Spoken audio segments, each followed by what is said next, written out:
em parceria com a Agência de Divulgação Científica, um oferecimento do Instituto de Biociências de Botucatu. Começa agora o Por Acaso, onde cada caso é um caso. Apresentado pela Gabriela Larissa, ou derramada pros íntimos. Bora!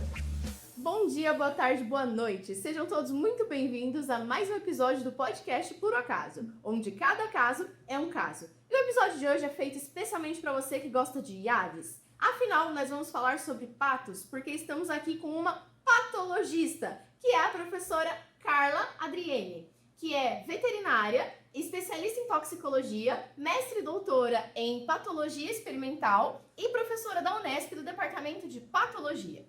Além disso, a Carla tem fortes opiniões sobre o filme que nós vamos falar hoje. Bem-vinda, Carla. Bom dia, boa tarde, boa noite, né? A gente começa assim.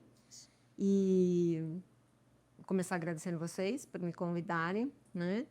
E já esclarecendo, né, para os nossos ouvintes ou que assistem, que patologia não é estudo dos patos. Ai, que revelação! A patologia é o estudo de patos. Patos, em grego, quer dizer sofrimento, né? Então, a gente costuma traduzir como o estudo das doenças, mas eu gosto da tradução sofrimento, né? E tudo a ver com esse filme, né, que nós vamos discutir hoje. Mas a gente vai falar do filme... Que filme? O Apocalipse Now. Já era para falar o nome do filme? Pode falar. Bom, para ajudar a gente nessa conversa hoje, nós vamos ter também o Marcelo Raffanelli Rosati, que é biomédico e mestre em ciências fisiológicas, enxadrista, gosta muito de leitura e também é bastante esquisito, e ele é péssimo em escolher filmes para o podcast. Bem-vindo, Marcelo. Muito obrigado, Gabi. E aqui, a nossa grande anfitriã do podcast, a Gabriela Larissa Lima da Silva, entusiasta do hipocampo, e ela adora o cheiro de podcast pela manhã. Tem cheiro de vitória. Vitória. Bom, para entender o que está acontecendo aqui, agora o Marcelo vai fazer pra gente um resumo sobre o filme em questão, para quem ainda não assistiu, para quem ainda não conhece. Enfim, o filme Apocalipse Now é um clássico cult, é um filme de guerra. É um Cult. Não é coach, é culto. Já cult classic. É um filme, é um filme de guerra. Marcelo, para de falar essas coisas, Marcelo. Mas Um filme cult. É um filme cult. É um filme de guerra sobre a guerra do Vietnã. E eu escolhi esse filme, primeiro porque é um filme muito bom. Esse filme é de 1979 e é um filme muito bonito, ele é muito bem filmado. E é muito legal assistir esses filmes antigos, que é da época que não existia a computação, então tudo que está acontecendo na tela é de verdade, todos os helicópteros são de verdade, todas as explosões são de verdade. Isso é muito legal de filmes antigos. E é um filme que se passa na Guerra do Vietnã, que é uma guerra conhecida pela grande utilização de armas químicas, que nós vamos falar aqui sobre hoje, e foi por isso que eu escolhi o filme, para associar com as armas químicas. E, infelizmente, no filme pouquíssimas armas químicas aparecem, só aparecem a napalm por 30 segundos, na famosa frase. E qual que é a história do filme? Esse filme ele é inspirado na novela Coração das Trevas, do Joseph Conrad. Só que aí, na adaptação, eles transportaram o romance do rio Congo, na África, pro rio Nang, no Vietnã, durante a Guerra do Vietnã. E qual que é a história? A história é um capitão das forças especiais, se eu não me engano, dos Green Berets. Eu não sei como que traduz Berets em português. Boinas Verdes, os Boinas Verdes. E ele recebe uma missão de subir o rio até o território, até um local em que é território inimigo, que é controlado pelos Vietcongs. E a missão dele ele é um capitão do exército americano. E, interessantemente, a missão dele é matar um coronel americano. Porque esse coronel, ele, de tanto ficar na guerra, de tanto estar no meio da floresta, ele enlouqueceu. Ele ficou completamente louco E agora o exército americano não sabe o que fazer com esse coronel louco que eles têm andando pela floresta e fazendo várias loucuras, mandando matar pessoas, fazendo genocídio e várias outras coisas. E eles mandam, então o exército americano manda esse agente especial pra ir até onde tá esse coronel americano e matar o cara. E o filme é a jornada desse capitão subindo o rio até chegar onde o coronel tá, pra matar esse coronel. O filme, a versão que nós assistimos, ela tinha um pouquinho mais de 3 horas, acho que 3 horas e 2 minutos. E o coronel louco, que é o personagem ao redor do qual todo o plot gira, ele só aparece nos últimos 30 minutos, alguma coisa assim. Marlon Brando. Que é o Marlon Brando, que é o famoso Marlon Brando.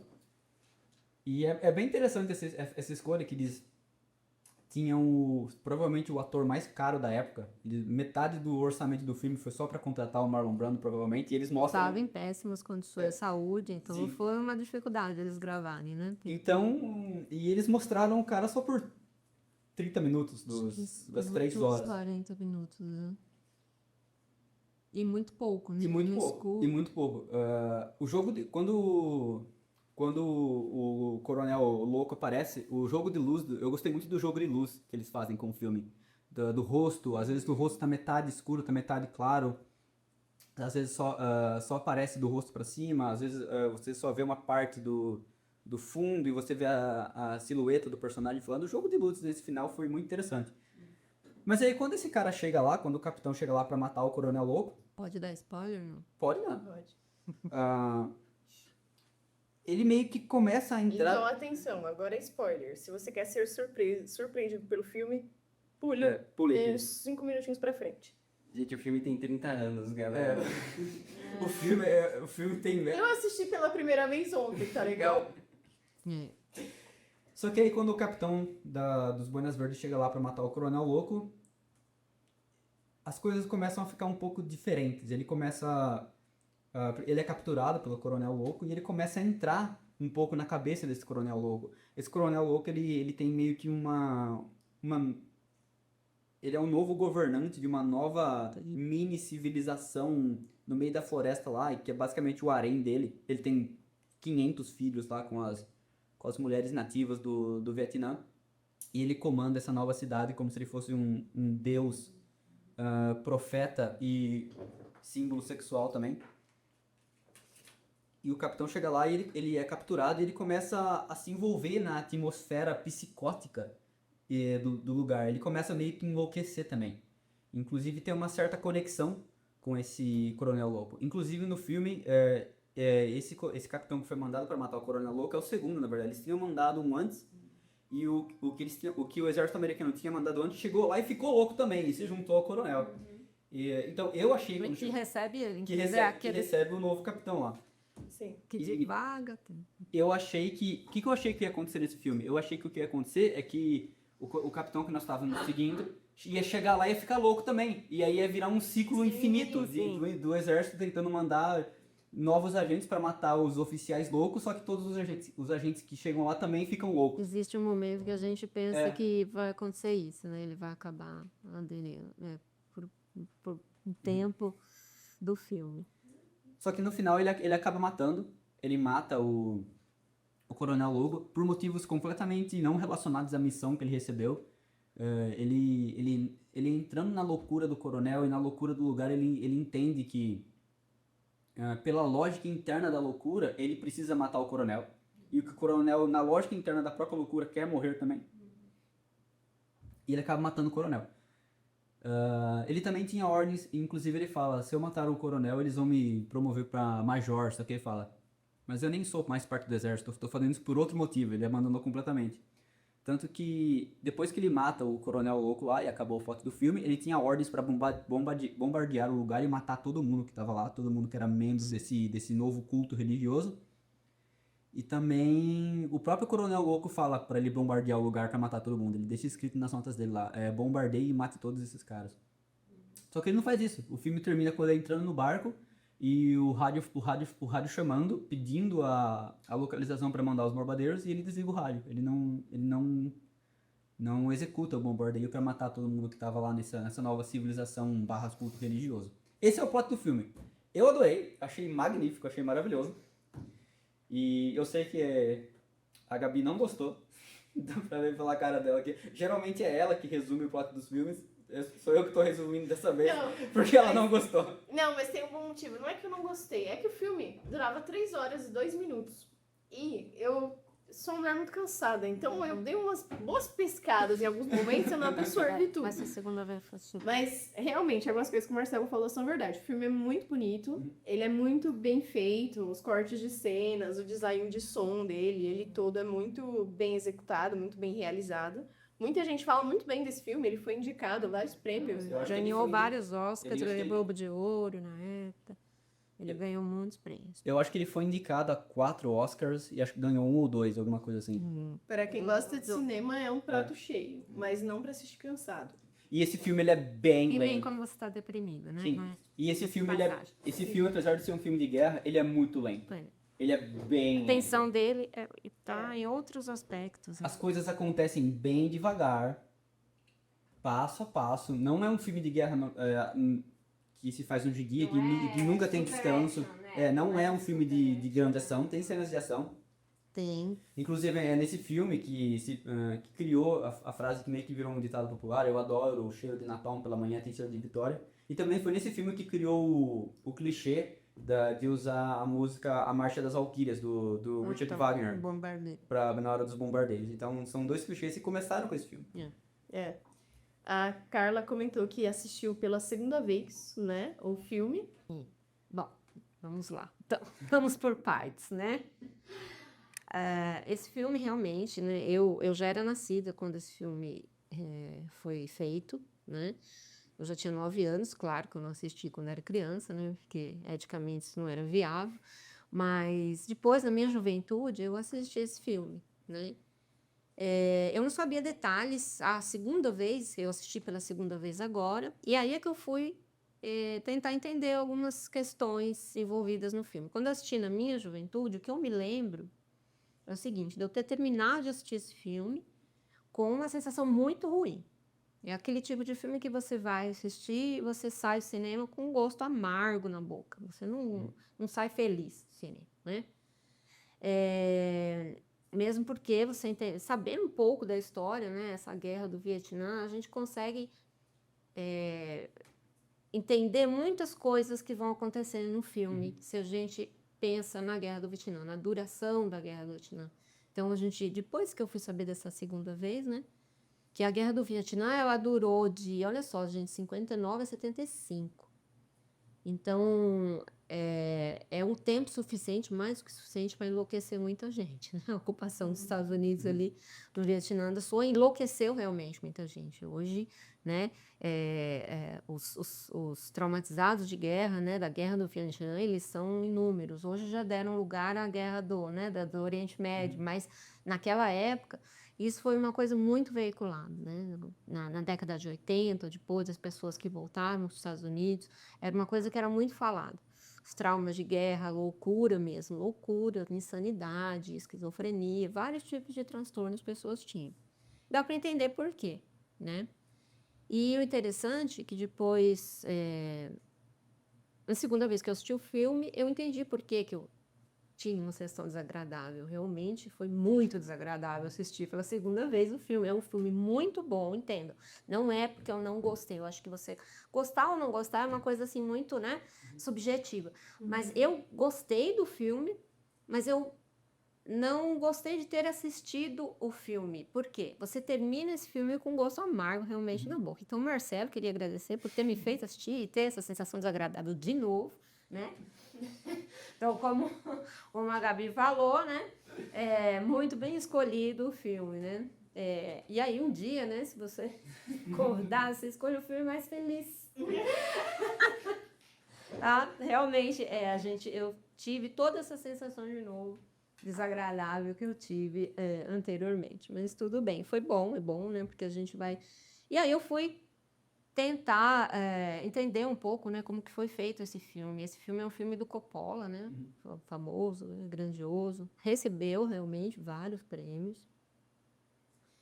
Só que o Coppola, interessante, ele teve muitas dificuldades para filmar, né, fazer esse filme.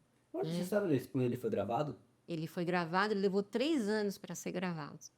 Então, assistindo o filme, a gente entende que o Coppola ele criou um inferno, ele criou outro inferno para reproduzir o inferno que a guerra tinha sido, né? Então, ele teve muito problema mesmo, né? Um dos problemas foi as condições de saúde do Marlon Brando, né? As condições de gravação, foi tudo que ele precisava, né? Então, você vê que é um filme completo. Ele tem armamento, ele tem figurantes locais, ele tem helicóptero, ele tem... Então, assim, você imagina aquela época para ele conseguir isso, ele grava em vários cenários, tem várias... Os animais, crianças, tem de tudo. Então, assim, eu imagino quanto deve ter sido impactante, né? Ter feito esse filme, né? Realmente... tem várias cenas que são muito impressionantes, que impactam a gente. É um filme que não é super action, né? Toda hora tem ação, tem tiro, mas quando tem, realmente é muito impactante, muito impactante. Então, se você quer ver um filme impactante, se você está numa boa com a vida, né? Nesse momento, e você quer estudar, inclusive, né? As questões envolvidas nessa guerra, e as armas utilizadas também, né? Não foi a primeira nem a única guerra onde se utilizou armas químicas, mas o Vietnã ele é como se fosse um ícone da utilização de armas químicas pelos Estados Unidos, né? Porque até então, por exemplo, na Primeira Guerra Mundial, se usavam, sim, armas químicas, né? Utilizaram, mas geralmente era do outro lado, né? Era do outro lado, não era do lado dos Estados Unidos. Então, quem primeiro utilizou foi a Alemanha, na Primeira Guerra Mundial, né? Que utilizou cloro, né? Pela primeira vez, na Primeira Guerra Mundial, utilizou o gás cloro, né? Contra as tropas da Bélgica, né? E realmente teve, assim, tipo, 100 mil baixas, sendo que dessas 100 mil baixas, muitos mortos, milhares de mortos, né? Tipo, milhares mesmo de mortos. Então, usou gás mostarda também, né? O gás mostarda é um gás vesicante. Depois, se vocês quiserem, não sei como que vocês vão conduzir aí, a gente pode falar um pouquinho da ação de cada um dessas... e como são classificadas essas armas químicas. E o que exatamente seria um gás vesicante, para o pessoal que está assistindo? Um gás? Geralmente, as armas que são usadas em guerras, elas são em forma de gás ou aerossol, tá? Um gás vesicante é aquele gás que é um dos tipos já. Então, as armas de guerra elas podem ser classificadas em vários tipos, e dentro desses tipos você tem várias substâncias, tá? Não é um assunto na qual eu sou especialista, então não pretendo esgotar, obviamente, isso. Mas existe uma disciplina, toxicopatologia, em que a gente aborda parcialmente as questões básicas, os fundamentos, né, dessas armas de guerra. Mesmo porque a gente tem várias substâncias que, dentro da Revolução Química, dentro da evolução da química, elas foram baseadas nessas substâncias, né? Então, assim, a utilização de armas químicas não é uma coisa nova da humanidade, né? Começou antes de Cristo, lá 400 e pouco antes de Cristo. Vocês já ouviram falar na escola, na Guerra do Peloponeso, né? A gente não lembra disso, porque a gente geralmente sublima isso na nossa cabeça, né? A Guerra do Peloponeso. Tem que decorar para fazer prova de história, depois você esquece. Mas, basicamente, foram espartanos contra atenienses, isso. E os espartanos usaram, né, aplicaram sobre os inimigos, jogaram, né, pela direção do vento, eles tinham que esperar isso naquela época, né, o vento bater a favor, e queimaram compostos que tinham enxofre para que esses gases fossem liberados e as pessoas se sufocassem. Então, para que se usa uma arma de guerra? Já está aí. Para você desintocar o inimigo, tirar ele das trincheiras, para você tirar ele de um espaço em que você não quer que ele fique, para você causar baixas, para você causar inutilização desses soldados, para que você possa pegá-los ou matá-los, né? E para matar também, né? E dentro da guerra a gente tem, são chamadas armas não convencionais, as armas químicas, assim como as biológicas, né? Eles podem pensar também, fazer um podcast sobre as biológicas, né? Mas eu não conheço muito. Mas, assim, as não convencionais, que são chamadas bombas atômicas dos pobres. Por quê? Porque elas são muito mais baratas quando você compara com as armas convencionais, por quilômetro quadrado de uso. Então, por exemplo, vamos dar um exemplo, tá? Salvo as devidas proporções da referência que eu peguei. Por exemplo, se uma arma convencional, ela custa $2.000 por quilômetro quadrado para você utilizar em determinado conflito. As armas químicas custariam menos da metade, então $600. E as armas biológicas, $1. Então, por isso que são designadas como eram designadas, né? Armas, bombas nucleares dos pobres, ou na literatura internacional como dirty weapons. E sempre achei que fosse utilizada por ser mais efetivo, por você conseguir dar mais baixas ou coisa do tipo. Na verdade, você consegue realmente, mas elas têm um efeito extremamente desmoralizante, né? Vocês vão ver que elas têm resíduos, né? É claro que toda guerra é desmoralizante, é péssima, né? Mas as guerras químicas é quando você usa, né, a toxicologia, você usa a farmacologia, toda a química para um propósito extremamente, né, ruim, né? Assim como tudo, né? Mas realmente ela é capaz de causar muitas baixas, dependendo do agente que você utiliza, né? O problema é que depois disso você não tem muito controle sobre esse agente. Ele vai permanecer no local, ele pode ir para outro local, né? Ele pode gerar contaminação longa, como por exemplo o agente laranja, né? Então, na Guerra do Vietnã, a gente tem, eu estava falando, né, da classificação. Das armas químicas, você vai ter lá os agentes sufocantes ou irritativos para a respiração. Então, é o cloro, o fosgênio, né? Ou são gases também. Alguns que são derivados de cianeto, que nem foram descobertos, mas por ter um grande número de baixas mesmo, porque eles são extremamente letais, eles não foram utilizados ou não foram produzidos, né? Os sufocantes, né, irritantes respiratórios. Depois a gente tem os vesicantes, que são aqueles que em contato com a pele, eles matam as células da pele, eles causam algum tipo de irritação cutânea, não só com a pele. Então, assim, na córnea também, na mucosa nasal. Então, o gás mostarda, ele é um gás vesicante. Então, ele age numa enzima que ele impede a respiração celular. E aí a célula morre, a célula da pele. A pessoa fica cheia de bolhas, necrose na pele, né? E o gás mostarda, ele, dependendo do tipo, ele atravessa a proteção, né? Uma outra coisa interessante, né, também de armas químicas é que quando os adversários tentam se proteger com roupas específicas, eles ficam mais lentos. Porque eles têm de usar um aparato. Tem que usar as máscaras, com a máscara você vê Máscara menos. é menos, né? Tem que é uma desvantagem também, né? Então, o gás cloro, ele foi utilizado na Primeira Guerra Mundial, na Batalha de Ypres, né? A Alemanha foi quem usou primeiro. Que foi Foi o gás cloro, eu acho. gás cloro. E a história da criação do gás cloro é uma história muito interessante, porque ela envolve 2 prêmios Nobel. Por outra coisa, né? Não foi por isso. Por outra coisa. Mas assim, pra você... Envolve 2 ganhadores de Químicos, 2 químicos ganhadores de prêmio Nobel. químicos, a pessoa que faz química. A pessoa não produz. Sim. Né?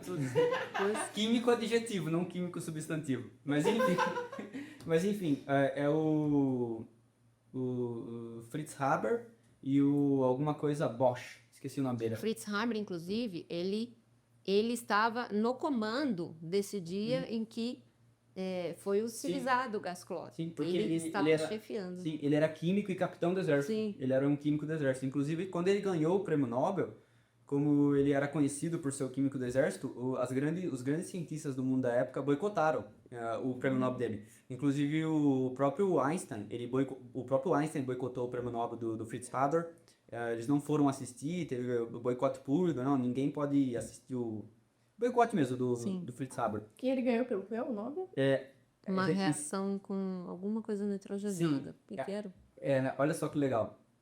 Para nós entendermos a criação da primeira arma química, nós precisamos primeiro começar a voltar para os pássaros. Não é brincadeira. Por quê? No século XIX, não existia fertilizante artificial. Não existia fertilizante com potássio, com nitrogênio. Então, o único fertilizante que existia no mundo era cocô de pássaro. Eles usavam cocô de gaivota para fazer fertilizante. Inclusive, os Estados Unidos quase começou uma guerra, acho que com o Chile, por controle de ilhas no Pacífico em que tinha muita gaivota. Porque os Estados Unidos dependia de ir no Pacífico, coletar cocô de gaivota, levar para casa para conseguir fertilizar os campos. Senão, as plantações não gerariam produtos suficientes para alimentar a população. Então, e conforme a população humana foi crescendo, isso foi criando uma pressão muito grande, porque o mundo estava ficando sem cocô de gaivota para fertilizar os campos. E aí começou uma corrida. Quem vai ser a primeira pessoa a inventar um fertilizante à base de nitrogênio artificial? E o nitrogênio é extremamente abundante, 72% da nossa atmosfera é nitrogênio, é gás nitrogênio, N2. Só que é muito difícil separar o nitrogênio do outro. Eles são codependentes ali, que nem uma relação entre adolescentes, eles não se desgrudam. E a pessoa que descobriu como separar o nitrogênio do ar e criar fertilizante artificial foi o Fritz Haber. Por isso que ele ganhou. Ele ganhou o prêmio Nobel por descobrir como usar o ar para criar fertilizante. E foi através da mesma técnica que ele usou uma técnica, ele desenvolveu essa técnica e aí ele foi construindo essa técnica e com uma técnica parecida que se desenvolveu da técnica de criar fertilizantes através do ar, ele usou para criar o gás cloro. Interessante. Sim, então ele tem uma música muito legal, que é uma música de uma banda de power metal sueca chamada Sabaton. Eles têm uma música que chama Father, que é pai, porque ele é o pai das armas químicas. E aí essa música é bem legal porque tem um contraste, ele criou o fertilizante e aí as pessoas do mundo inteiro conseguem ter o que comer por causa dele. Só que aí, ao mesmo tempo ele foi lá e usou a mesma técnica para criar armas químicas, que causou uma grande destruição ali na Primeira Guerra Mundial. Essa dualidade dele aí é bem interessante. E aí olha só, a história dele fica mais legal ainda, mais trágica, mas para quem tá contando a história é mais legal. Porque a mulher dele, ele era capitão do exército americano, e a mulher dele era química também. Se eu não me engano, ela foi a segunda mulher na Alemanha a ter doutorado em química. E aí ele foi lá, ele desenvolveu o gás cloro para ser usado na Primeira Guerra Mundial, foi usado na Batalha de Ypres, e foi um grande sucesso. Eles conseguiram desalojar os belgas das trincheiras. Então, por causa disso, ele recebeu uma promoção no exército, e para comemorar a promoção do exército dele, por causa do sucesso das armas químicas que ele tinha inventado, ele estava dando uma festa na casa dele. Estava dando lá uma festa com todos os outros cientistas do exército alemão, com os outros políticos, com pessoas mais importantes da Alemanha, estavam lá na festa da casa dele. E aí a mulher dele, ela química também, ela escreveu no diário que o Fritz Haber estava distorcendo os valores da ciência, pegou uma arma e se matou na porta da frente. Na porta da frente. Acho que eu não tinha ouvido essa história. Já tinha ouvido. Ela se matou na porta da frente da festa. Que o marido estava dando para comemorar a promoção dele por ter criado as armas químicas. E só que a história dele fica mais trágica Ai, ainda. meu Deus, para piorar. Fica mais trágica ainda. Pode piorar. Por quê? Porque o Fritz Haber, ele era judeu. E todo mundo só sabe o que aconteceu com os judeus na Segunda Guerra Mundial. Como ele era capitão do exército, ele foi eximido da perseguição dos judeus. No final ele teve que se exilar, ele teve que fugir da Alemanha e foi morar na Suíça, fugindo dos nazistas. Então o próprio exército que ele ajudou, o próprio país que ele ajudou, depois se voltou contra ele e teve que fugir. E, mais trágico ainda, as técnicas que ele, sendo químico do exército, inventou para criar fertilizantes e criar armas químicas, foram as mesmas técnicas que foram usadas para criar um agente químico chamado Zyklon B, que era o agente químico usado nas câmeras de gás de Auschwitz. Então, isso é uma outra. Na verdade, o Zyklon B é interessante, ele não configura nos artigos como arma química. E você vai nos livros, aí nos livros você encontra o Zyklon B, né? Na verdade, ele é uma mistura, né? E onde você tem cianeto também, mas tinha cloro também. Então, ele além de ser irritante, ele é asfixiante, irritante, e o cianeto age na respiração celular e faz com que ela pare de utilizar o oxigênio, né? Mas é na Segunda Guerra Mundial. E, interessantemente, na Segunda Guerra Mundial não foram utilizadas tantas armas químicas quanto poderiam. Embora durante a Segunda Guerra Mundial, muitas se desenvolveram, né? Na Primeira Guerra, além do cloro, foi utilizado o fogênio também. O fogênio é um composto, né, que você pode utilizar como matéria-prima para fazer praguicida de uso agrícola. Inclusive, foi o fogênio o causador um dos, né, os materiais utilizados por aquela planta não é da Dupont comprou depois, da Union Carbide, que foi responsável pelo acidente Bhopal industrial, né? O acidente industrial, o maior acidente de contaminação industrial que já teve na história, né? Na Índia, Bhopal, foi por vazamento de matérias-primas para fazer. E o fogênio, ele não vazou, mas ele existia naquela. Existia fogênio lá que foi usado como uma arma química. O fogênio, ele é um irritante também. Ele é um gás irritante respiratório. Então, ele pode causar... geralmente, ele causa edema pulmonar, né? Causa cegueira também, por danificar a córnea, né? E essas são... gás mostarda e cloro foram que deixaram muitas pessoas cegas depois da guerra, né? E como o gás mostarda é um alquilante, ele causou várias outras doenças também nessas pessoas. E o gás mostarda, ele causa uma broncopneumonia naquelas pessoas que sobrevivem também. E essas pessoas tiveram fibrose pulmonar depois, né? Houve vários estudos nos Estados Unidos para saber se essas pessoas que tinham sido expostas, americanos mesmo, né? Se eles tinham uma predisposição a ter câncer de pulmão por conta dessa exposição. A fibrose pulmonar seria uma perda funcional de uma parte do pulmão. Isso. A fibrose pulmonar, ela vem em decorrência de que, quando aquela pessoa tem a broncopneumonia por causa da inalação do gás, aquele tecido tem que cicatrizar de alguma maneira. Ela passa por aquilo, o tecido inflama, né? Fica inflamado, ela passa mal, mas não morre. E o tecido, ele tem que cicatrizar. E aí, uma cicatriz no pulmão, ela tira a área respiratória, né? Ela vai fibrosar áreas em que o indivíduo faz troca de gases, trocas gasosas. É substituído por E aí, isso é substituído por um tecido cicatricial conjuntivo. E essas pessoas começaram, né, então, a ter como sequela, já no seu país, lá, fibrose pulmonar e insuficiência respiratória, morreram disso. 40 anos depois da guerra. Isso, né, vários em várias épocas. Mas então, a gente estava falando das classificações. Os vesicantes, a gente tem os compostos mostarda, tá?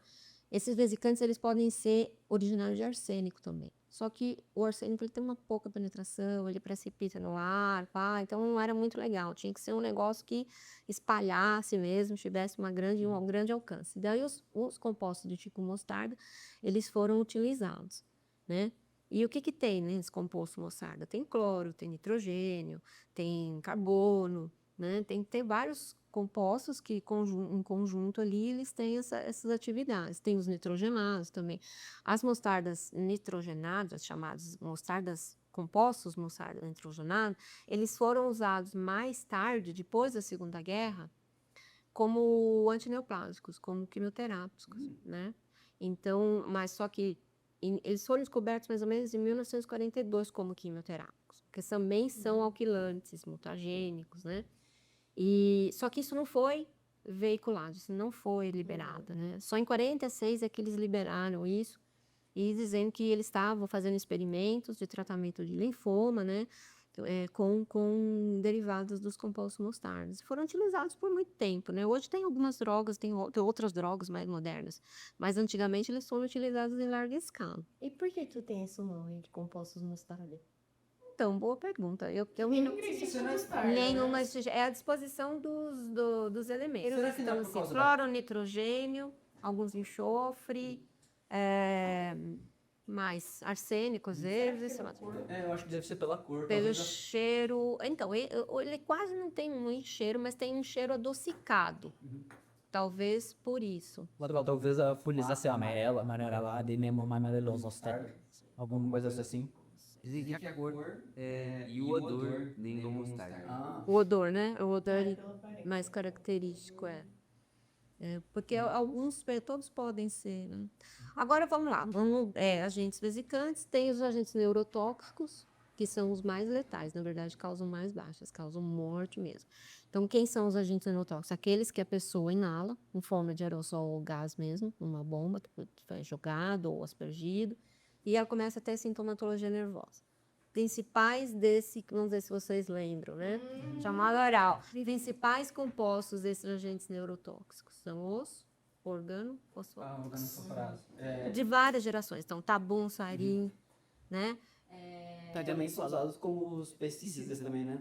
Foram usados, né? Então, assim, hoje tem uns menos tóxicos, né? Tem organofosforados que foram desenvolvidos depois por uma toxicidade menor. Outros foram desenvolvidos durante as guerras e foram proibidos porque a toxicidade era muito grande até para usar na lavoura, né? O malation, por exemplo, né?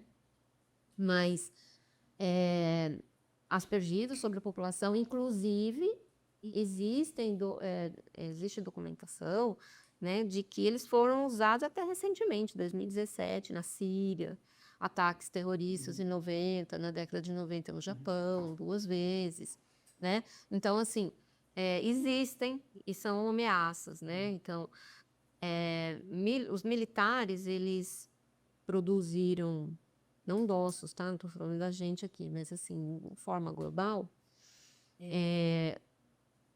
organofosforados que são mais estáveis, que têm o nome de VX e VG. Não se sabe exatamente qual é a ação e qual é a composição desses organofosforados, que é um segredo, né?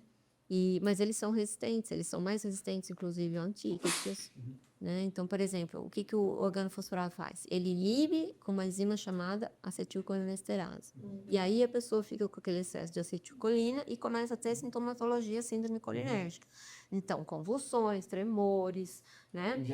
Diarreia, todo tipo de contração muscular, né? Hipermotilidade intestinal, né? Convulsão como morte.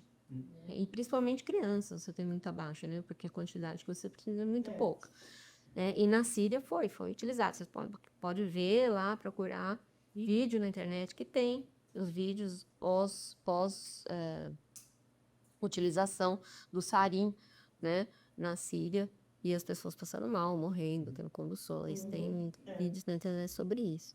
Esses são neurotóxicos. Deixa eu ver se tem mais. E tem os incendiários também. Os incendiários a gente entra no napalm. Ainda não falamos dos filmes. Então, incendiários entra no napalm. Tem vários outros, não vou falar aqui porque a gente tem um tempo, né? Aí, e tem os herbicidas e desfoliantes, que aí entra o agente laranja. Então, mas o agente laranja foi usado na população? Na verdade, não. Na verdade, nem o napalm seria para ter sido usado na população. O foco, né, inicial dos Estados Unidos era os vietcongues, eles estavam familiarizados com a floresta e era uma floresta muito densa. Estavam perdendo a guerra porque eles não podiam entrar na floresta. E os caras se escondiam muito bem. Eles estavam perdendo, estavam em desvantagem. Então, tudo bem ele de helicóptero, mas eles nunca iam saber onde os caras estavam. Se eles entrassem na floresta, os caras conheciam muito mais do que eles iam entrar pelo cano de qualquer forma, né? Como a gente vê no filme, né? Que eles eles entravam na floresta e ficavam perdidos. Então, eles estavam dentro do barco, eles estavam dentro do helicóptero, né? E aí, o que eles falavam? Eles tinham aviões, desses aviões que dispersam praguicida nas plantações, e que jogavam napalm. O que é o napalm? É uma gasolina gelificada, formada em gel, só que junto com ela tem ácido palmítico, tem outros naftênicos, né, e alumínio, né, alguns sais de alumínio. E isso faz com que a gasolina entre em combustão em temperatura ambiente, a mistura dessas coisas aí, né? A gasolina entrava em combustão em temperatura ambiente, em qualquer coisa que ela encostava, e queimava, e ficava muito tempo queimando. Porque enquanto aquela gasolina gelificada, aquilo não fosse consumido, e aquilo ficava lá um tempão, ela ia queimando, e altas temperaturas, 1000, né, graus lá. Então, eles jogavam na mata. E lá no filme tem uma cena deles jogando a mata toda, pegando fogo, e esse cheiro de napalm, pelo menos cheiro de gasolina, né? Quem nunca gostou de cheiro de gasolina? Eu não gosto, me dá dor de cabeça. Também me dá dor de Quando cabeça. eu era criança, meu pai ia colocar gasolina no carro, no posto, né? E eu sentia o cheiro de gasolina, assim, eu ficava, nossa, até que é gostoso, né? É aí que começa o primeiro vício da criança. Então. Esse ou aquele negócio da escola lá que girava assim, que tinha O mimeógrafo. mimeógrafo. Nossa, Que tinha álcool. Esse eu gostava. enfim. Mas quando eu era criança eu não gostava de cheiro de gasolina, eu só cheirava querosene. Cheiro até hoje, aqui, não sei. Não, peraí. No filme, como você disse, no filme tem várias cenas no filme em que os americanos estão lutando contra os Vietcongs e eles não sabem onde os Vietcongs estão. Isso acontece umas 5, 6 vezes no filme. Porque os americanos estão lá num barco, ou num helicóptero, ou numa trincheira. Ou no rio, Ou no rio. pra todo lado, E eles- sabendo de onde que sim, vinha os tiros. E eles são obrigados a atirar de modo generalizado na floresta. Eles só atiram de modo indiscriminado na floresta porque eles não sabem onde os inimigos estão. Inclusive tem uma cena que é uma das cenas... Em pânico, né? no último... Porque conforme eles vão subindo o rio no filme, eles vão parando em várias bases americanas. E a última base americana que eles param é uma base que está em completo caos. Eles estão no meio de uma batalha. Inclusive aí o capitão lá que tem essa missão especial, ele chega nessa base e ele pergunta para várias pessoas quem que é o comandante aqui e ninguém sabe quem é o comandante, é um caos completo. Talvez o comandante já tenha morrido e ninguém sabe. E nessa base tem uma ponte que... Ai, ficou... de dia os americanos constroem a ponte e aí de noite os Vietcongs vão lá e destroem a ponte. E aí no outro dia eles constroem... É um trabalho de Sísifo. Eles ficam... Eu acho que foi isso que ele quis dizer, na verdade, no filme, se você for ver a mensagem por trás, até os diálogos que ele tem, porque essa guerra do Vietnã foi uma das guerras mais polêmicas que existiam, né? Assim, a presença dos Estados Unidos ali no Vietnã do Sul, né? Depois a retirada deles do Vietnã do Norte, foi bom, então a gente vai ocupar e acabou, agora todo mundo tá na nossa, né? Essa ocupação americana foi muito polêmica no mundo. Na época, foi verdadeiro, né? Assim, foi realmente polêmica na década de 60 e 70, né? 60 não nascido. Mas nessa época, você via muita manifestação pelo mundo inteiro. Inclusive o famoso festival de Woodstock em 69 foi em parte protesto contra a guerra do Vietnã. Um protesto no mundo todo, né? O Jimi Hendrix ele faz um solo nesse show, que é um solo imitando o som das bombas e é um protesto contra a guerra também. Mas o que eu ia falar? Então, essas mensagens que o filme vai te passando, ele vai passando para você a inutilidade que eles tinham de estar naquele lugar. O quanto eles eram inúteis ali. Então, assim, na verdade, a gente tenta entender, mas eu acho que é impossível a gente entender determinadas circunstâncias de guerra, né? Eles colocados lá. Então, primeiro, jovem sem preparo, ele coloca até um jovem sem preparo, até um psicopata, até o cara que é responsável, ele representa vários personagens ali que muito possivelmente estavam naquela guerra. Sim. Então, aquele jovem responsável, o cara era surfista. Sim, inclusive o surfista tinha 17 anos. E ele tava assim, aí ele vê um cachorrinho, ele quer o cachorrinho, e aí eles têm um bombardeio, um cara morre no barco e ele fica procurando o cachorro. Tá certo, tudo bem. Mas assim... Eu também ia procurar o Eu cachorro. também. Né? Mas aquele cachorro é uma graça. Gente, mas foi uma das cenas mais impactantes que eu achei no filme, assim. Enquanto ele com o cachorro. Então, assim, ele não tinha que se apegar, ele se apegou ao cachorro, ele ficou com o cachorro todo o tempo, né? E eu ficava, nossa, isso é uma das coisas que me angustiou muito durante o filme. A morte daquele soldado também, que começa a atirar a esmo, né? O soldado negro, né? A morte do chefe do barco. Então, assim, realmente foram... ele não entrou em particular em muitas mortes, mas nas mortes que ele entrou, tratando particularmente, foram extremamente contundentes, assim. Então, ele passa a mensagem realmente de que foi algo bizarro. Aquilo foi, né, essa participação dos Estados Unidos nessa guerra e essa ocupação foi realmente bizarra para todo mundo, né? E além das cenas fortes que você tem, das crianças, né, de pessoas mortas. E a questão do napalm, eles jogavam na mata. Só que isso grudava nas pessoas, né? Depois foi desenvolvido o Napalm 2, que esse napalm ele grudava no lugar e ele não saía, ele tinha uma fixação maior. E aí, quando ele grudava na pele das pessoas, ele queimava até o osso.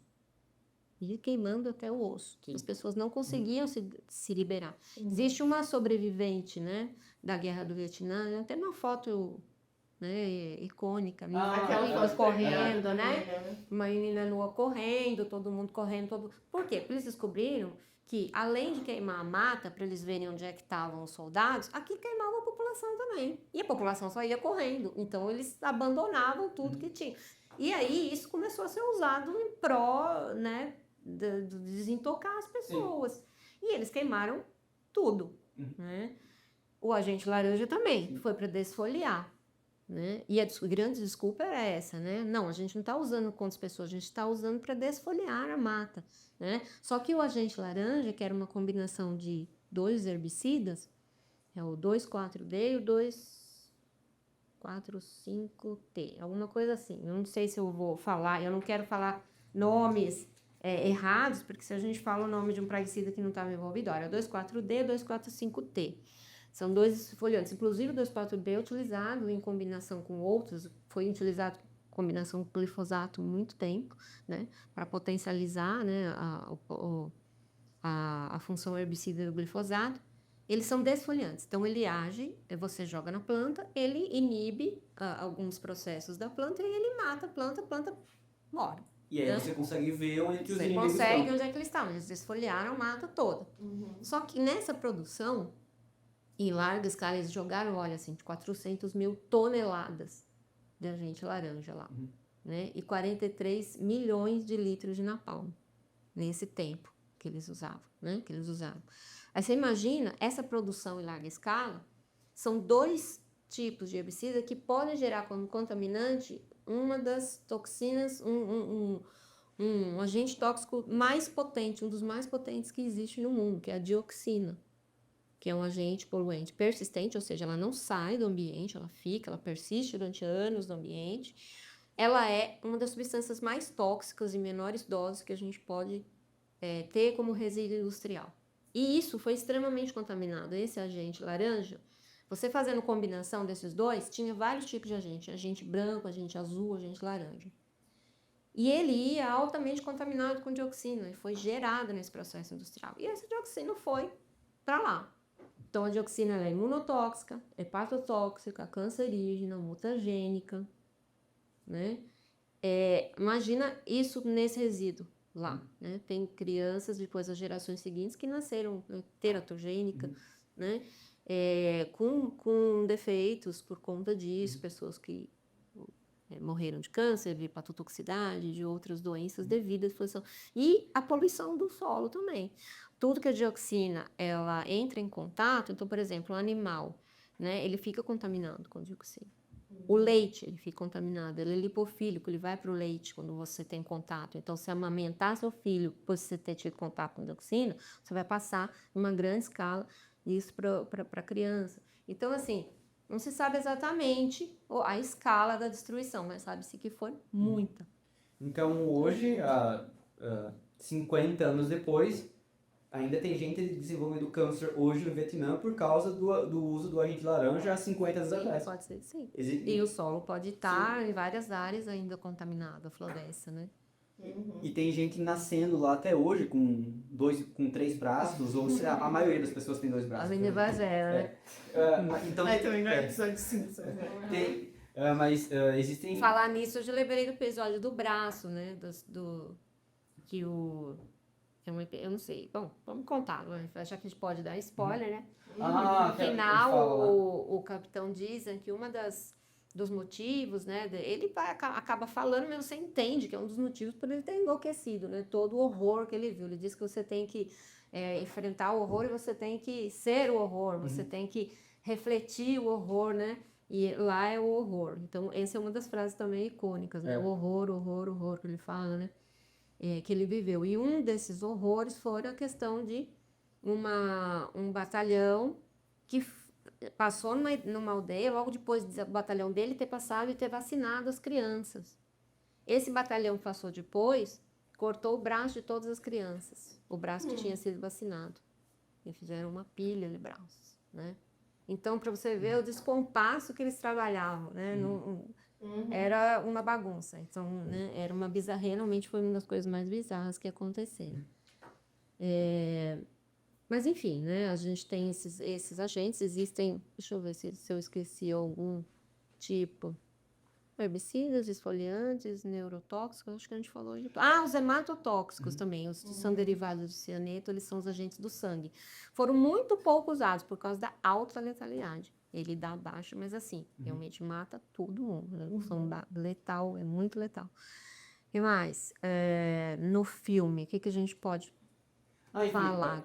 a cena que eu tava falando, que é aquela cena lá que tá tudo caótico, que é a última base americana, tem uma cena que é bem assim, eles estão lá na trincheira, aí tem um cara atirando aleatoriamente no mato, e você escuta o Vietcong falar, seus americanos, vou matar todos vocês, e ele continua atirando, só que ele não consegue achar o cara.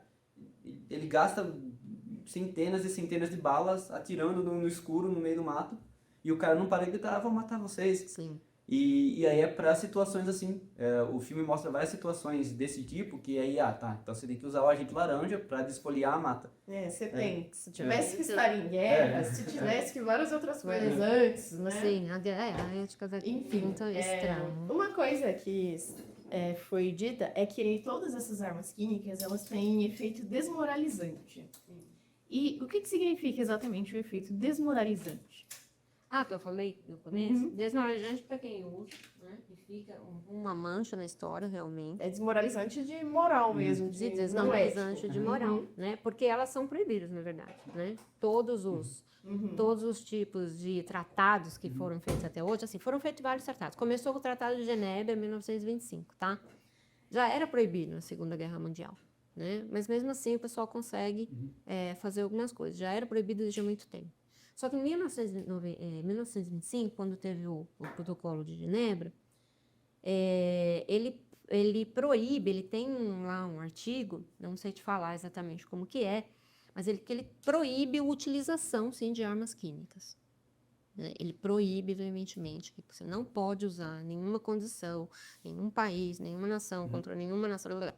Só que nesse artigo, ele não colocou que é proibido produzir e nem pesquisar. Então tem muitas nações pobres, principalmente, que... Então, isso veio depois com os outros protocolos, tá?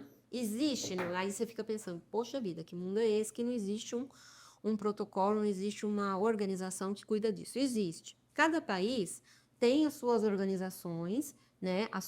É que não falam, né? Suas organizações militares que são exatamente para proteção química, tá? É uma especialidade. É uma especialização, né? A questão da proteção química. Tem um livro, até que publicado pelas Forças Armadas. Depois tem 2 livros, né? Sobre armas químicas. Tem uma da Camila Colasso, que é uma referência, tá? Ela escreveu um livro chamado Armas Químicas, com a toxicologia, tem aqui na biblioteca nossa. Legal. Tá? Dá para pegar, para ler. É um livro pequeno, dá para você ver toda essa parte histórica. É um livro que você lê rapidinho e é muito fluente de ler. Muito tranquilo, e ela faz uma boa documentação. Acho que foi algum tipo a tese dela, Camila Colasso, o nome. Ela tem alguns artigos na área também, mas várias coisas são publicadas por pessoas das Forças Armadas. E existe um livro das Forças Armadas sobre defesa química, é uma especialização, né? Todo país tem o seu setor de dirty weapons, né? Que cuida disso, que cuida da fiscalização, que cuida da monitoração, né, de tratados, de ver se existem realmente tratados, se países vizinhos estão cumprindo esse tratado. É uma coisa bem complicada. E existe a Organização de Proibição de Armas Químicas, que é a OPAC. E como que é o nome? O CEPAC existe a OPAC e a CEPAC, que justamente fazem isso, em nível mundial, né, de proibição de armas químicas. Mas, como a ética da guerra é uma ética totalmente subvertida, né, chega em momentos que você não sabe. E você fazer um ataque e não assumir é uma coisa, né, que pode acontecer também. Então, esses ataques terroristas, quando você tem a guerra do Oriente Médio, pessoal, o grupo usa a arma química, mas não assume que usou, né? Esses protocolos também, né? Eles também prevêem o armazenamento de armas químicas. Só que o que se faz com o que já foi produzido, né?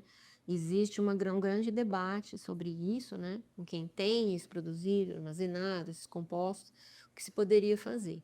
Então, ou você usa ele para fazer outros compostos, como matéria-prima, ou você inutiliza eles quimicamente, tipo, você neutraliza quimicamente, você incinera, o que você faz? Eu duvido muito Então, que é um problema. O Brasil sendo um país que não tem arma nuclear, eu duvido muito que o Brasil não tenha arma química estocada. E no papel pode dizer que não tem, mas se eu fosse apostar dinheiro, eu ia falar, tem. O exército certamente tem isso aí estocado. Eu não apostaria, que eu não sou conspiracionista. Ele só... e Eu não faço ideia. É, Realmente, eu não... Isso não é só sobre o Brasil. Eu realmente penso que todo país que fala que não tem, tem. Só que não é aceitável falar que tem. Existiu um levantamento, acho que foi na década de 90, os países que mais tinham, tá? Eu não sei o quanto é a veracidade desse documento, tá? Desse levantamento. Mas parece que estavam incluídos Estados Unidos, Rússia. Ai, meu Deus, tinha alguns outros países lá que você fala, nossa, eu nem imaginaria que esse país teria. França, mas a Rússia eu acho que era o primeiro, né? Aí é que a gente fica pensando na veracidade, né? Será que é verdade isso? Porque a Rússia, né? Que eles falam isso. Mas existe uma possibilidade, sim. Existem, então tá lá, Rússia, Estados Unidos, França, tá documentado que tem, sim. Uma coisa também que foi dita é que o gás mostarda ele é alquilante. Acho que seria legal explicar como é essa classificação química dessas armas, né? O que é alquilante? Quer dizer, alquilante é desse jeito. Um alquilante é um composto que ele não age só em volta da célula ou na membrana da célula. Ele vai ter acesso ao material genético da célula, tá? E ele vai transferir para esse material genético um radical alquil. Eu sei que é meio difícil a gente pensar nessa questão. Mas o que vai acontecer? Está lá o DNA, ele vai ligar uma molécula lá no DNA. E vai ficar aquele penduricalho lá ligado. Quando esse DNA for se duplicar e fazer uma cópia, aquele penduricalho que está lá ligado, ele vai desestabilizar esse DNA. E aí é que pode acontecer uma mutação. Né? E é por isso que ele é um agente mutagênico. Né? Ele atrapalha a replicação do DNA. Quando ele vai... É por isso que depois ele foi utilizado também como antineoplásico, como quimioterápico, porque ele mata muitas células. A célula neoplásica, ela se multiplica muito, ele é alquilante, ele é citotóxico, e aí ele vai matar essas células. Exatamente. Ele mata outras células também, claro, né? Assim como a gente conhece a história dos quimioterápicos, né? Mas é por isso que ele começou a ser pesquisado depois, né? Como quimioterápico. Lembrando que o mutagênico é tudo aquilo que vai causar mudança nos genes, como o nome diz. Mutagênico significa isso. E faz todo sentido ele ser usado, né, como um antineoplásico, que as neoplasias são os cânceres, que vem daquele, não necessariamente um câncer, né, mas pode ser a formação de um tumor, que vem da replicação descontrolada de células. Então, são células que se multiplicam muito, de forma indevida, e que tem que parar. Então, um antineoplásico vai evitar que essas células... Ele vai matar células que estão se multiplicando muito. Exatamente. Então, faz sentido, né, isso Ele começou a ser pesquisado em 1942, né? E é interessante pensar, isso também se aplica à bomba nuclear, que solta radiação ionizante, que também é mutagênico, que na época, na época em que esses agentes químicos e a bomba nuclear foi desenvolvida, eles não faziam a menor ideia que era mutagênico, porque eles nem sabiam que DNA existia. Sim, exato, né? Foi que Então, que fez descoberta depois. Sim. Nessa época aqui já sabia, né? Nessa o época DNA era de assim, coisa assim, 58, da 59. guerra. Não sabia. Na Primeira Guerra não Na sabia. Primeira e Segunda Guerra Mas é não sabia. interessante, quando a gente fala de gás mostarda, assim, que essas substâncias, elas são várias, tá? Então, assim, não é o gás mostarda necessariamente que foi utilizado lá, que tem um nome esquisito, acho que era herbicida, uma coisa assim, e a levisita, né, também, que eram irritantes, que também foi produzida pelos Estados Unidos em 1918, também foi descoberta. A levisita é um gás também vesicante, tá?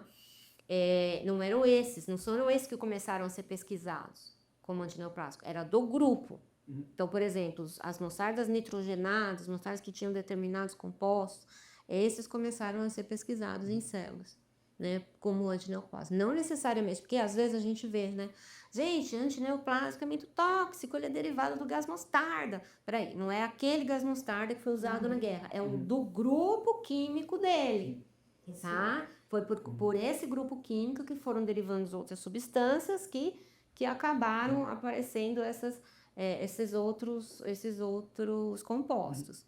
Mas sim, ele desde lá começou a pesquisa ali. Se você voltasse no tempo, sei lá, nos anos 30, e você falasse, gente, não usem esse agente, ele altera o DNA, os cientistas iam olhar pra você e falar, o que é DNA? Exatamente. E pra você provar, então, que é DNA, você ia ter que saber se Você Você ia ter que ganhar o prêmio Nobel. Mas, enfim. Outra coisa também que foi dita é que os organofosforados, eles inibem a acetilcolinesterase, certo? A acetilcolinesterase, ela é uma enzima que vai degradar a acetilcolina. Isso. E a acetilcolina, ela é o neurotransmissor responsável pela nossa contração muscular. Então, existe lá, né, vamos visualizar isso, um neurônio que está vindo lá do nosso sistema nervoso central, conectando com o músculo, que é o que vai fazer a gente se mexer. Então, a gente vai pensar na ação e executar. Então, quando eu mexo minhas mãos, estou usando essa acetilcolina para fazer todas essas contrações. Só que essa acetilcolina, depois que eu contrair, ela precisa sair dali para o músculo parar de contrair, né? Senão a gente ficaria rígido, duro o tempo inteiro.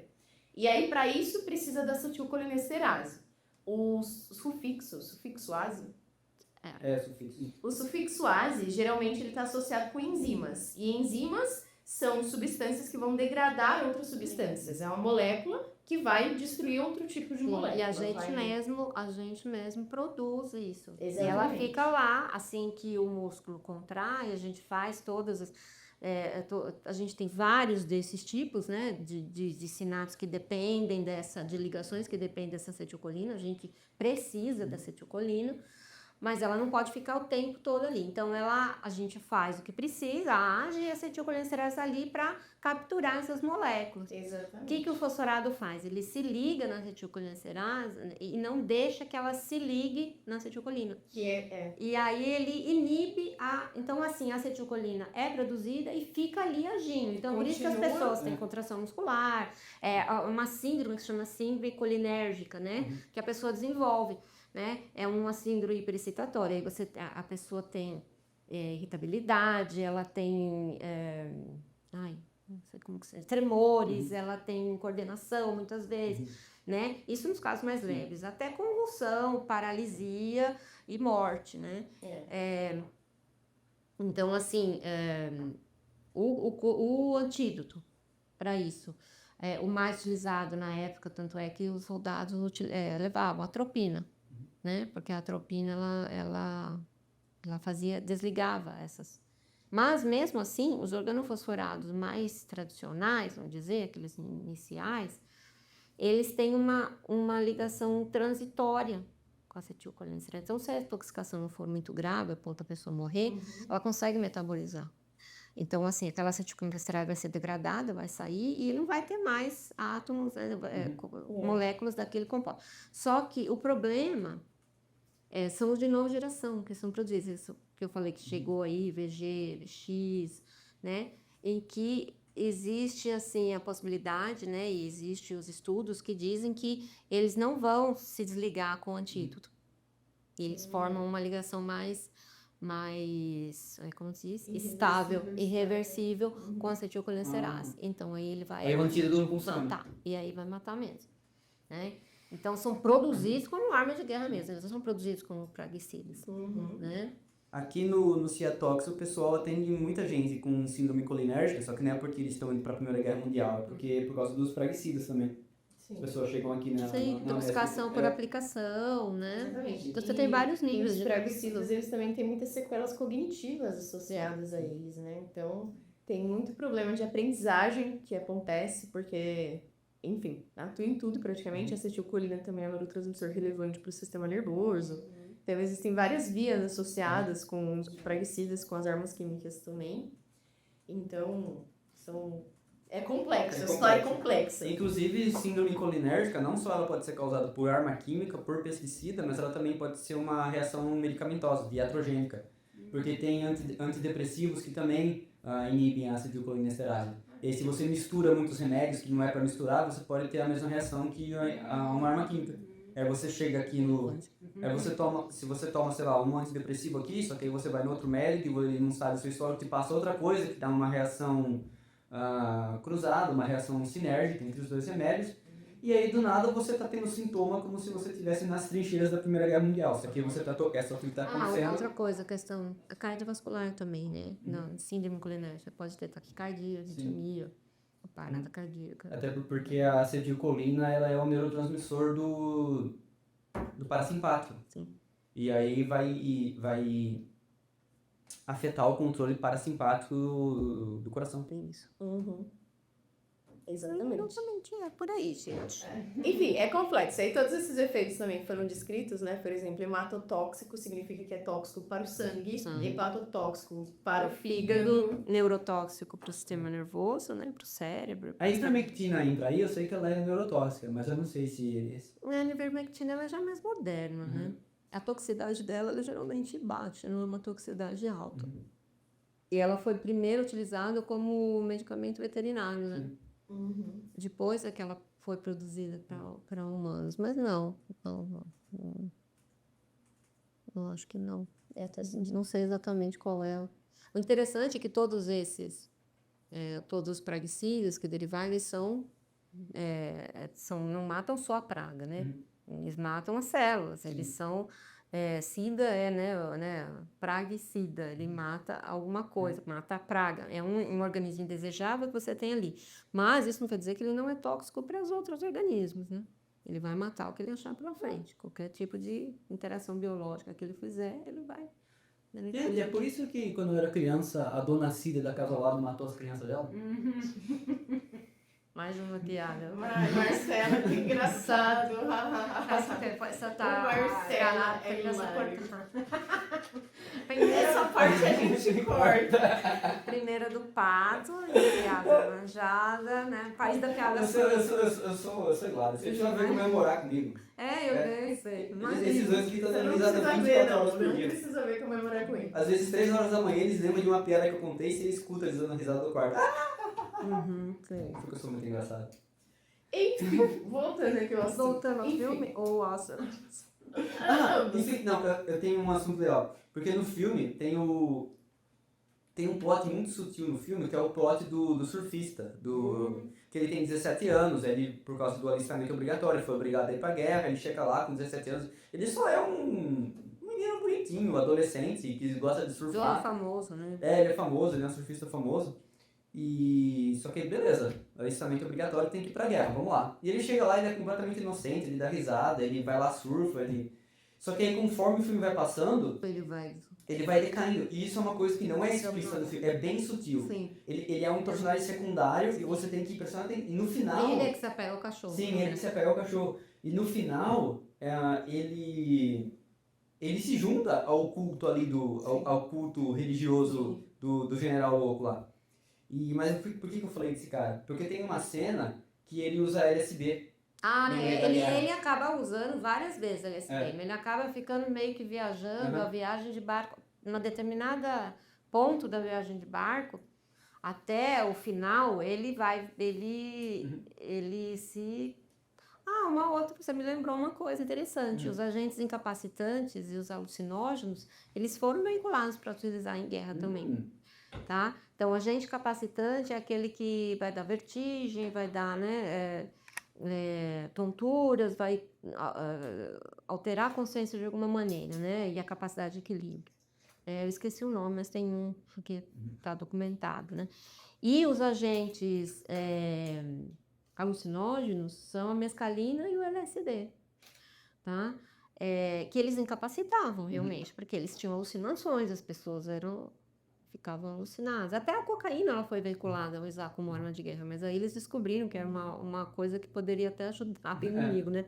Porque a pessoa ficava extremamente agitada, ficava né? Aumentava a resistência. Tudo. Aumentava a atenção. Inclusive, no filme, eu tenho minhas dúvidas de que aquele primeiro general que eles encontram na praia, que força eles a surfarem, o cara era outro louco. Na Sim, verdade, outro né? louco. Ele As bombas caindo e o general. e ele Nossa, enlouquece, olha que tal, onda maneira, vamos lá surfar. E ele E todo que mundo morrendo. toca, né? Que toca lá a ópera para ele atacar. Ele ataca absolutamente sem propósito nenhum. Determinadas ele faz, né? Dá para perceber bem isso, né? Que ele levanta uma vaca aqui, ó, aquela cena também, outra que eu não gostei. Né? Eles levantando a vaca no helicóptero.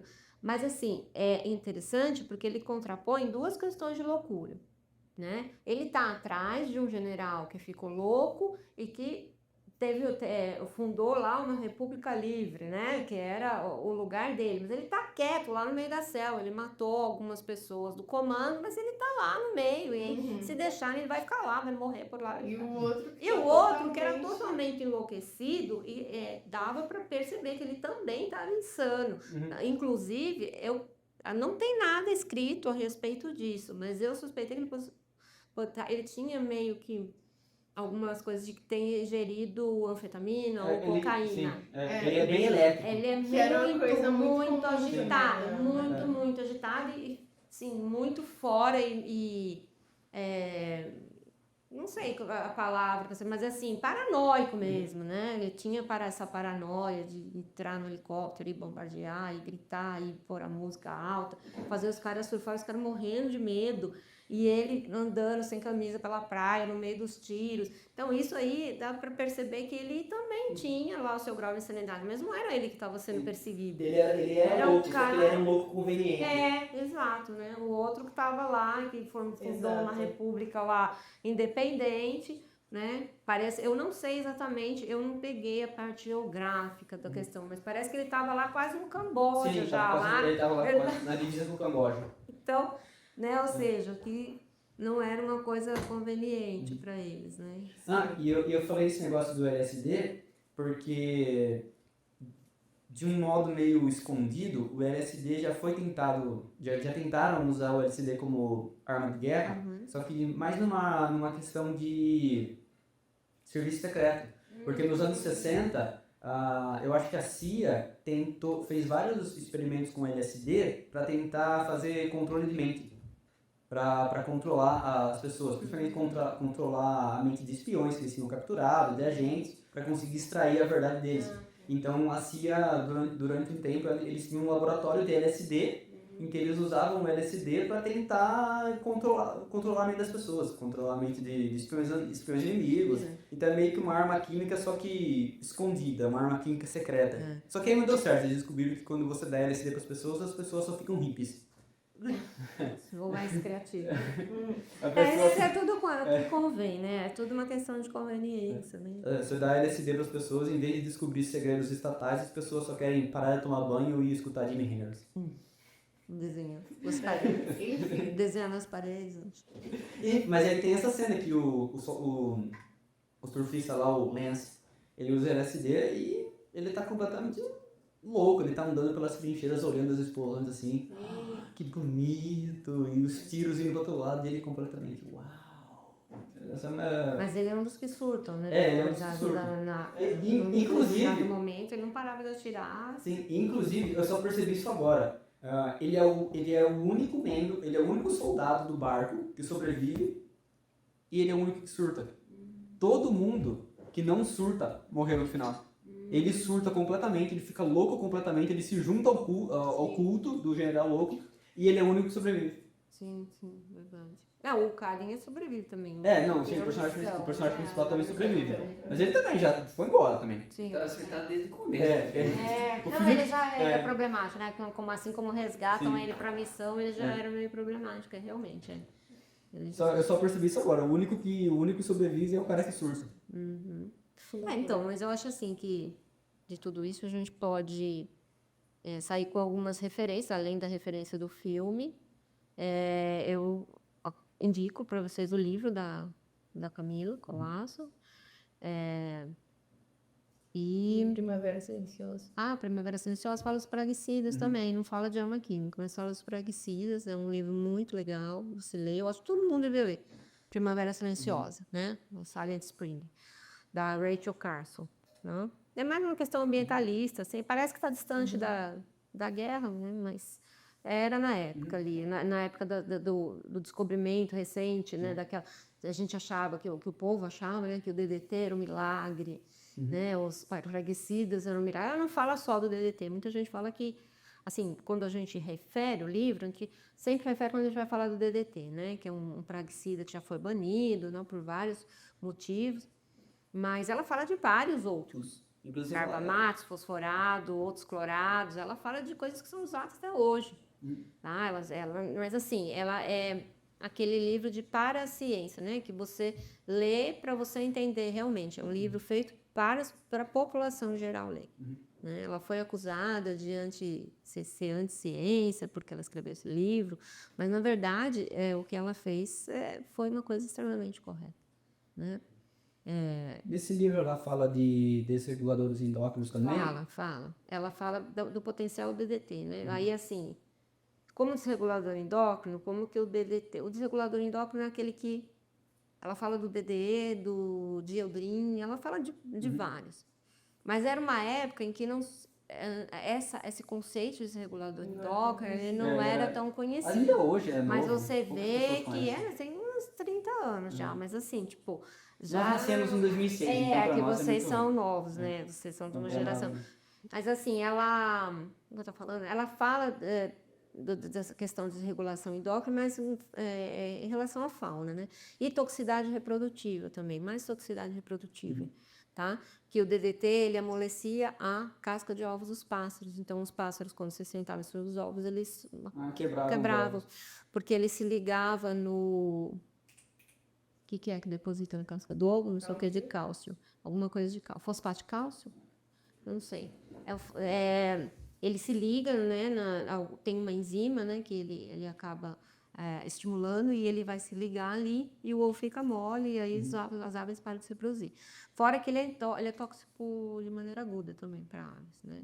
Quando você tem contato com... É por isso que ele é patológico. Patológico, né? Não é só para pato. Mais uma piada para o Raio das piadas. Foi você que fez a primeira vez. Eu tinha uma vez, pelo Você menos. já tinha um bônus. Bom, mas enfim, esse livro, o da Camila Colasso, e outros 2 filmes sobre o Vietnã, que também são bem antigos, não são da época que vocês nasceram. Um é o Good Morning Vietnam. É uma outra pegada, tá? É uma outra pegada. Ele mostra a destruição, mas ele está dentro da cidade, ele não está na selva. E é um cara que é radialista lá no Vietnã, durante a ocupação dos Estados Unidos, que é o Robin Williams. Né? Então, é até irônico, né? Eu vejo assim, eu não sei se eu tenho uma visão meio distorcida do filme, eu tive uma visão muito distorcida, mas eu assisti faz muito tempo também. Mas é aquele cara que ele chegava e gritava na rádio, Good morning, Vietnã, com aquele porra bom humor, né? E vamos ouvir tal música, e punha música americana. Era tipo o diabo te lembrando todo dia, de uma forma super otimista, que você estava no inferno, né? Esse era o papel dele, na verdade, né? Então, imagina, você ouvia um rádio, né? Claro, para anestesiar um pouco as emoções, né? Mas você estava no inferno. Sim, inclusive, isso é negócio de anestesiar as emoções, tem também no Apocalipse Now, porque eles faziam os shows das coelhinhas das Playboy lá. Das mulheres, Porque né? você tem que manter os soldados entretidos com alguma coisa. E aí para manter os soldados para manter os soldados ocupados, entretidos, Eu fiquei imaginando, nesse momento do show, o que se passa na cabeça dos soldados é muito claro, né? Eles querem ver alguma coisa diferente, eles estão longe de tudo quanto é tipo de mulher, né? E sei lá, eles estão enlouquecidos, alcoolizados, drogados, cansados, traumatizados, tá bom. E eles estão ali porque, às vezes, né, porque vai ter um show e eles estão super entusiasmados e tal. Eu fiquei pensando o que estava se passando na cabeça daquelas mulheres que estavam dançando ali, né? Na verdade, o filme, pela época que ele foi feito, ele nem é tão ético assim, né? Porque ele acaba... você vê que toda participação feminina no filme, ela é sexualizada. Sim. Nossa, mas tem aquela cena. Esses soldados eles estão tão fora da casinha já que tem aquela cena que eles trocam combustível para poder transar com algumas das coelhinhas que estão lá. E isso é uma cena muito legal, Porque primeiro você vê as coelhinhas da Playboy, elas estão lá dançando, tudo animadas. Só que quando você chega perto delas, elas também estão loucas, elas também estão completamente desequilibradas da cabeça. Sim, elas devem tomar Porque elas alguma tão- coisa para chegar ali naquele local. Porque elas Isso estão não ali no sei. meio da guerra também, só interagindo com os soldados, elas já tá aqui e já foi já. Sim. Então elas também, eu achei muito legal que depois deu essa contextualização dessas coelhinhas, que elas também estão completamente fodidas da cabeça. Sim. Sim. E aí, a figura da mulher no filme todo sempre é meio. Eu acho que isso é um pouco que eles queriam mostrar a perspectiva deles, e aí era realmente por isso que eles estavam lá. Sim. É uma cena bem forte essa, né? E até que eles invadem ali, elas têm que sair correndo, subir no helicóptero, vira um caos. Aquilo vira um caos. Né? Essa apresentação ela foi bem mal falada, assim. Tinha esquecido dessa cena. Outro filme que é um pouquinho mais moderno, talvez você já tenha visto, é o Platoon, que também ganhou o Oscar. Eu já ouvi falar desse aí, mas Das não duas. sei. Platoon eu já assisti no cinema. Os outros dois, como eu era muito pequeno, não lançou, eu assisti depois. Mas o Platoon eu já assisti no cinema. Também me lembro de ter saído, né, sem nada feliz, assim. Filme de guerra é difícil, a gente sair feliz. Aí eu me resolvi que eu não ia assistir mais, né? Esse tipo de filme, que até Marcelo chegar pra ver esse tipo de coisa de novo. E o outro filme sobre a guerra do Vietnã muito famoso, é um dos mais famosos, é o do Stanley Kubrick, o Nascido para Matar. Sim, lembrei, assisti O do esse também. Stanley Kubrick. Nossa, esse. Só que esse aí, esse é diferente. Você assistiu esse? Eu ouvi dizer que ele é mais sobre as relações dos Sim, soldados. dentro do exército. Ele Sim. não vai te colocar o cara lá no front e tal. É dentro do exército, as pressões que ele sofre, e um cara em particular que ele acaba. Né? E era numa época que a gente não tinha esse conceito de bullying, de assédio moral. A gente não. Quem ia assistir, a gente não estava muito ainda nessa vibe de entender essas questões. Mas é um filme muito chocante. Esse filme é muito chocante, ele é muito pesado. Assista. Eu Eu acho que tinha o fi- lembrado. Sim, o filme acho que tem umas 3 horas também. Boa. E dessas 3 horas, 2 horas é só dentro do quartel, mostrando o general abusando dos novos soldados. São 2 horas do general só torturando, abusando, fazendo bullying com os soldados. Esses são pra filmes preparar os soldados realistas pra da guerra. guerra, né? São filmes realistas, né? E aí, no Nascido para Matar, do Kubrick, eles só vão pra guerra na última parte do filme. Aí eles chegam na guerra e o filme acaba. Porque aí é pra mostrar que eles já ficaram ali um tempão em treinamento e já sendo destruídos na cabeça, porque é só abuso. Na verdade, quando eles vão pro front, eles já estão A cabeça já foi embora já. Eles já passaram 2 anos ali treinando.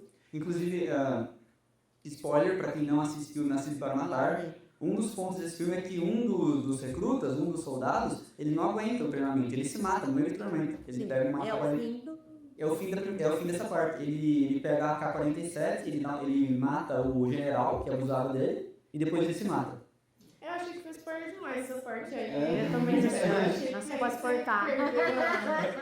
Perdeu um pouco o controle da situação. Eu não tinha visto o filme também. Mas essa é uma coisa bem chocante também no filme, porque ele acontece de uma maneira inesperada. Sim. Acontece de uma maneira bem inesperada e num momento inesperado do filme. Esse é o Kubrick, né? O Kubrick, ele tem esse O poder. Kubrick é brilhante. Ele faz coisas chocantes, né? E de horas inesperadas. Você não está esperando. Inclusive, eles falam, o general lá, qual é o nome do cara?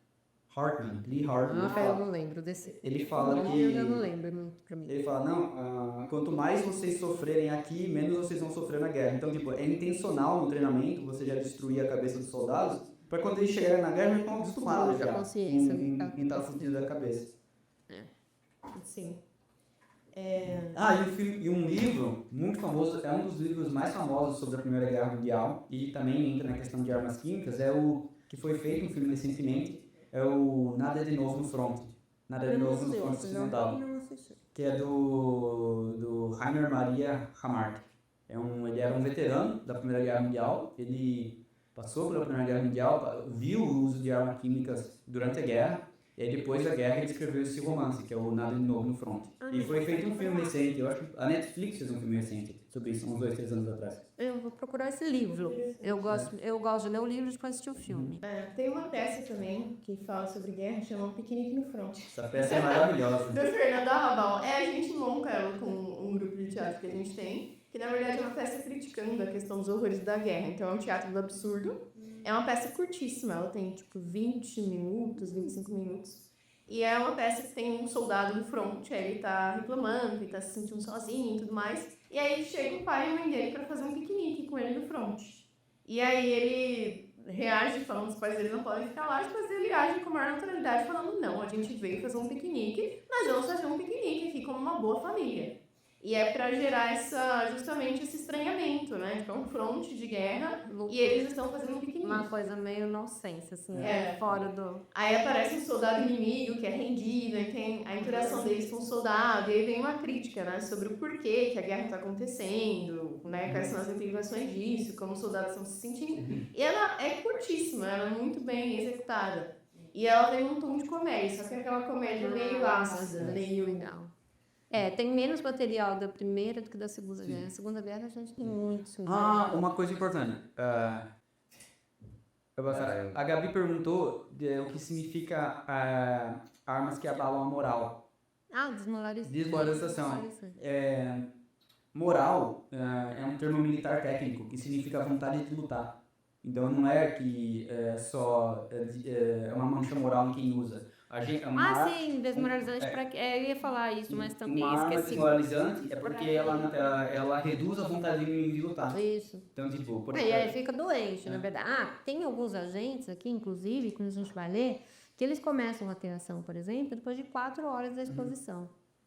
Daí a pessoa começa, entendeu? Então agentes que causam vômito, falta de ar, coceira nos olhos e irritação, às vezes algumas horas após a exposição, não na hora. E na Batalha de Ypres, que foi o primeiro uso de arma química, o sucesso dela nem foi porque ela agiu realmente nos soldados belgas, mas foi por causa da ação desmoralizante. Porque a partir do momento que os soldados belgas perceberam que tinha uma nuvem tóxica ali no campo de batalha, eles saíram correndo. E é por isso que é uma gente desmoralizante. Interessante, teve um segundo ataque, parece. Eu não me lembro exatamente a data, mas teve um segundo ataque em que os soldados já estavam de máscara, então as baixas foram menores. Parece que 87 apenas morreram. Uma coisa assim. Porque nessa primeira foram assim, cerca de 6 mil. Em 100 mil que tiveram que acabar, né? Era 100 mil, eles simplesmente não tinham condições de lutar. Mas pelo menos 6 mil soldados morreram. Só que os outros 94 mil saíram correndo. E é por isso que a Alemanha ganhou a batalha. E aí, eu acho que foi posteriormente, eu devo ter até visto isso por aqui. Posteriormente, teve um outro ataque com cloro, uma outra batalha. Acho que foi, não sei em qual país, contra qual país, mas os soldados, isso foi, acho que 1 ano depois, eles já estavam preparados, já estavam de máscara. Então, foram várias baixas, mas assim, de mortos mesmo, só 87. Inclusive, eu tinha perguntado isso do efeito desmoralizante, porque eu já vi várias vezes usar nos jornais o termo bomba de efeito moral. É uma bomba para deixar as pessoas com vontade de lutar. Medo. É porque você medo. acaba instigando o pânico. O lacrimogênio também. Né? Então, assim, embora o povo pense... Né? Existem algumas substâncias que você usa como são lacrimogêneos, são irritantes, na verdade, né? E tem algumas substâncias, eu não sei te falar o nome agora. Elas têm nomes complicados. Que elas são utilizadas como gás lacrimogêneo. E foram utilizados por vários anos, por várias polícias do mundo todo. E esses gases, eles levam mesmo a lacrimejação, a salivação, a irritação das mucosas, tá? Muitas vezes induzem vômito, a pessoa também pode ter ânsia de vômito. E a pessoa, assim, como o pessoal diz, ela não vai morrer, porque a letalidade desses gases ela é baixa. Mas ela vai desistir, ela vai ter que sair, né? Mas ultimamente, eu não sei como que está essa questão da discussão dessas bombas de efeito moral, do gás lacrimogêneo, porque você pode não ter baixas em massa, mas uma ou outra pessoa pode ter uma sensibilidade, uma idiosincrasia ali, a pessoa tem um problema respiratório mais grave e morrer. Então, como que se discute essa questão? Né? Você viu que teve Agora eu não vou te saber te falar o que foi que aconteceu. Não sei se foi sulfeto de hidrogênio que foi gerado e que levou à asfixia daquele homem que foi fechado no porta-mala com gás lacrimogêneo, que foi uma coisa horrorosa, né? E isso suscitou várias discussões também, né? Agora, eu não lembro se o composto que foi formado ali foi sulfeto de hidrogênio. Eu sei que era uma coisa extremamente irritante que levou ele a ter uma asfixia e uma parada cardíaca, né? Por um gás que teoricamente não seria letal. Não é mais matou uma pessoa. E uma história, é uma história comum que circula muito.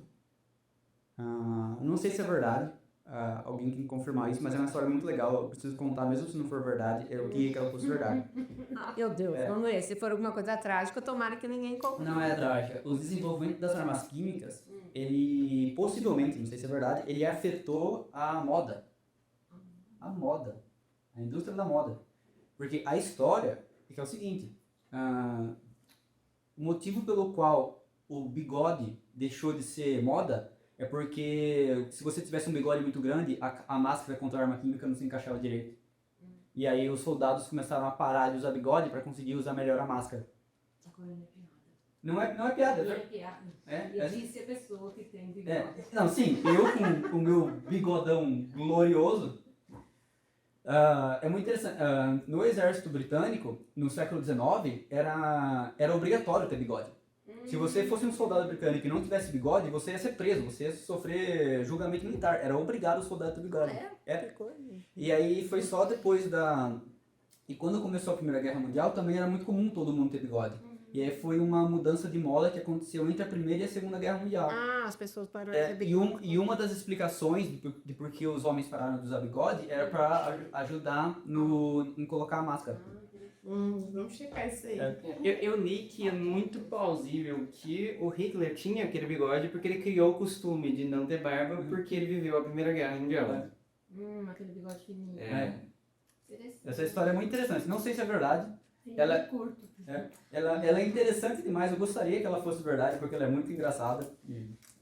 Engraçado. Influenciou a moda. É hilário, é hilário. A hora que você falou isso, eu pensei que você ia falar de alguma coisa sobre roupa, vestimenta, né? Coisas mais fechadas que levavam a uma vibe mais pré-apocalíptica, assim, né? Se influenciar a moda nesse sentido. Mas essa questão do bigode é bem plausível. Mas tem um pouco na Segunda Guerra Mundial, porque os uniformes dos nazistas, eles chamaram o Hugo Boss para fazer eles, que era um famoso estilista da época. E talvez seja mau gosto dizer isso, mas era legal pra caramba. Os uniformes dos nazistas eram bem estilosos. Verdade. E você tinha vários escalões, né? Então, Mas é como disse Chorão, molduras boas não salvam quadros ruins. É isso aí. Ficamos por aqui hoje. Quem gostou do episódio, quiser saber mais, basta se inscrever no melhor curso, que pra quem não sabe é Ciências Biomédicas. É nesse curso que a Carla oferece a matéria de toxicopatologia. É uma matéria muito legal, que tem isso e muito mais. A gente assiste documentário, a gente conhece várias coisas, a gente fala sobre animais peçonhentos, vai de A a Z. Realmente. Em toxicopatologia. É mais uma disciplina mais para abrir a mente, mais para você fazer mais perguntas do que você responder, na verdade. Né? Então a gente foca mais na exposição. Na verdade, ela não devia nem ter esse nome, né? Eu tenho que rever esse título aí, mas a gente está. Eu estou tentando fazer eu acho que a gente vai conseguir, acho que vai ser legal, uma parceria com o pessoal da Química e da Bioquímica aqui, né? O professor Gustavo, para a gente direcionar um pouco também para essa área química, porque muitas coisas a química explica. Na verdade, eu tenho uma suspeita de que quase tudo a química explica. Então, a gente vai fazer, né? Está pensando em fazer essa parceria com ele.